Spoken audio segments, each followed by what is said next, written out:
Hey yo, what it doing, Lich Crew? Welcome out to the episode of Half Court News. Nah, fuck that. We ain't got time for all that. I'm too turned up. Shout out my boy J612. We gonna jump right into this bitch. Cue the intro. I'm already done, can't have your thought back.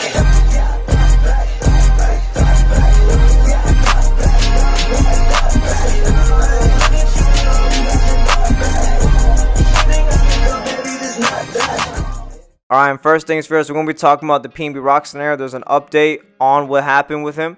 But before we do that, I'm going to quickly talk about the previous synopsis on what we believed had happened before. I'm going to talk about how PNB Rock tragically passed away on September 12th. And the original idea was that his girlfriend had leaked the address when they were at the Roscoe's Chicken and Waffles. And everyone was like, oh my god, PNB Rock's girlfriend's an op. Why would she do this? Why would you leak the address? Why are you doing it to him? What happened with Pop Smoke? Yada, yada, yada. However, this is not what happened. What happened was there was this man named Freddie Trone who is the father of the killer. And the one who put the bullets in PNB Rock was a 17-year-old kid. And the mom was an accomplice. So this was all a family scenario that led to the assassination of PNB Rock. And it's crazy. This is fucking crazy. A 17-year-old kid is the cause of death of PNB Rock. That's sad. That's sad. Like, this kid's life is over.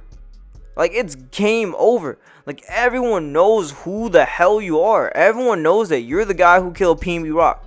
And you really think it's worth it, bro? You really think it's that worth it that you have a few $100,000 in chains from him?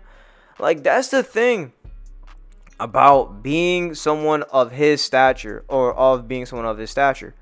When you're that afraid to walk out the building because you know that people are pocket watching, people are looking to take whatever you have from you, and I can't stress the fact how he's just a fucking kid.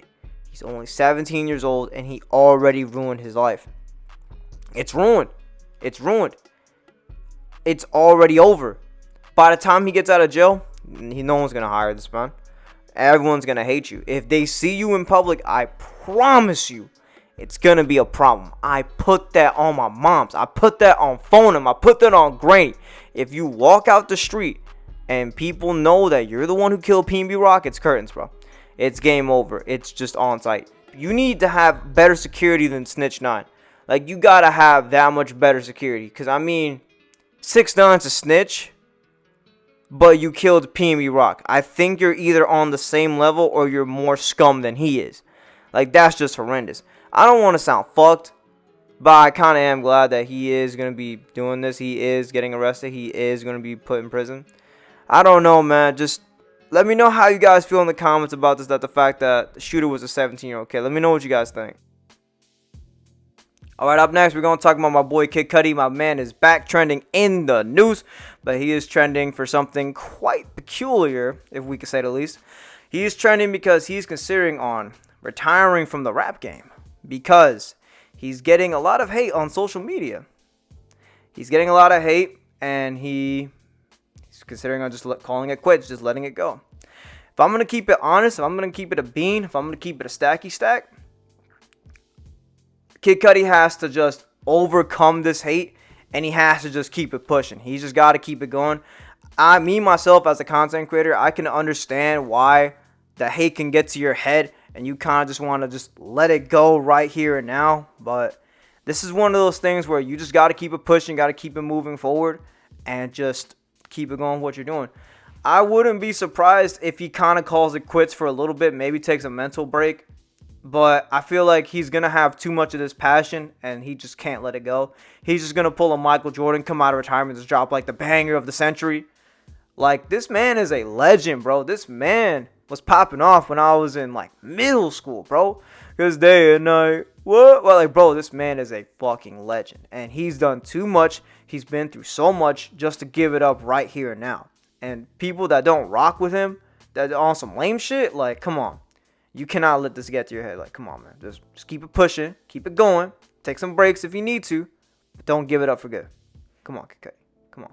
Let's run it. We're going to talk about how my boy Hugh Jackman, he's going to be in Deadpool 3. But one thing I just want to say is that I don't know why homeboy was out here capping about putting the claws up. Now he's got to put them paws up. Now it's going to help out his homeboy Wade. He's got to go help him catch that fade because you know Hugh Jackman stay capping, but you know I'm not out here lacking. I didn't have to stay trapping, but you know my money stay stacking. Your main bitch, I'm clapping. You know I'm not out here lacking. Oh shit, man. NLH out here getting in the booth.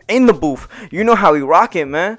Alright, but let me get back into the story. So basically, Hugh Jackman is going to be playing, once again, Wolverine in Deadpool 3 with Ryan Reynolds, aka Deadpool, right? Now, here's the thing. So, for people who are into the Marvel scene like that, this man died in Logan in 2017. But Ryan Reynolds is basically saying, in the sense of, okay, that took place in the future, right? In like 2029. But this is going to be taken, like, in my timeline, in my universe, because the Disney thing where they got to collect every single company like they're Thanos with the Infinity Stones, and now he's got them all in the MCU. This is going to take place in the MCU timeline. Fuck that Fox stuff. That's all in the past. That doesn't matter. We got to talk about right now. So basically, he's going to be in this timeline. He's going to help him out against some inevitable threat. God knows who Deadpool's next op is. Like, literally, Deadpool is the prime definition. Like, if you look up Spin the Block, if you look up Wet the Block or put someone on a t-shirt, Deadpool has put anyone on a shirt. He'll wet the block. He'll spin the block for anybody just because he can. He thinks he's him. But all jokes aside, though, I really cannot wait to see what this movie has to offer. I know I made a previous video about this a few months back, but this is when it was an early development. Now we kind of have a baseline idea of what to expect, and now we have like an official date. It's going to be in 2023, which is upsetting, but I mean, it gives it more time to develop the storyline and give us like more ideas of what's going to happen, but at least now we know that he's going to be in this film, like 100%. This is equivalent to when we found out that Cable was going to be in Deadpool 2. We didn't know how much of an impact what he was going to make, but the impact that he made was insane. I'm just praying to God that that my boy Wolverine does not make the impact that Toby and them did in No Way Home, where they're only in it for like the latter of the movie and that's it. Like, I hope that he plays a main part. I'm not dissing my boy Toby or Andrew. They were lit. They were P. Spider-Man No Way Home is probably the best Marvel film of all time. But I hope that he plays a bigger role than they did. I hope he's in there for the entirety of the film. But, I don't know. Maybe I'm just nitpicking. We got to see how this goes. Alright, last but not least, we're going to talk about my bro Kai Tenant, a.k.a. Bust Down Rolly Avalanche, a.k.a. how the hell did this man get a feature with NLE Choppa? He has finally surpassed over 100,000 Twitch subscribers. And he went as to go to celebrate with his fellow AMP associates and just celebrated this phenomenal achievement.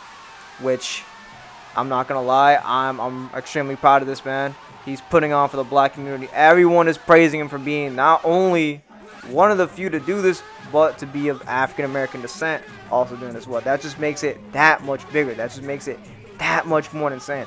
But what really just hits me in the heart was that bro got a call from his mom's, and his mom's was just so proud of this man. Like, this is the type of moment where it's like when you see your homeboy or when you see your son get drafted to the league, like, you just cannot understand like how much that does for someone. So like, you've seen all the pain they went through, all the hours they went through, and it's finally fucking paying off.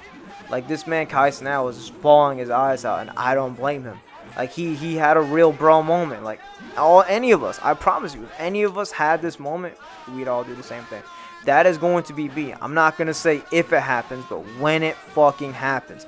I speak this into existence every single day. I promise you, the day you see this channel, the day you see me pop off, I'm going to bawl my eyes out. Because I'm pretty sure Kai Tenant and I, we went through the same thing. He's probably still going through it right now, and I'm going through it right now too, where you see how much work you put in. You see the pain and the hours that you go through, and you finally see it pop off. You finally see yourself just being lit, and everyone rocks with you. Like, it's just enough to where you just have to look back and you just start crying.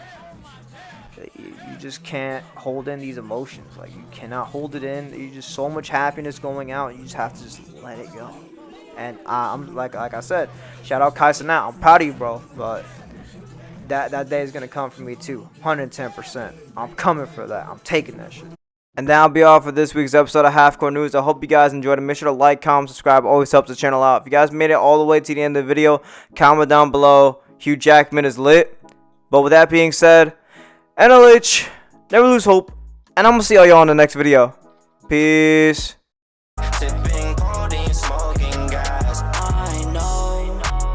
Throw it back cause I ran up these racks. Want a verse on my text and I know I want you and you want me so bad. So let's make it work out and go back to my pad. Had to go get me a bag today. Flip it real quick, double back today.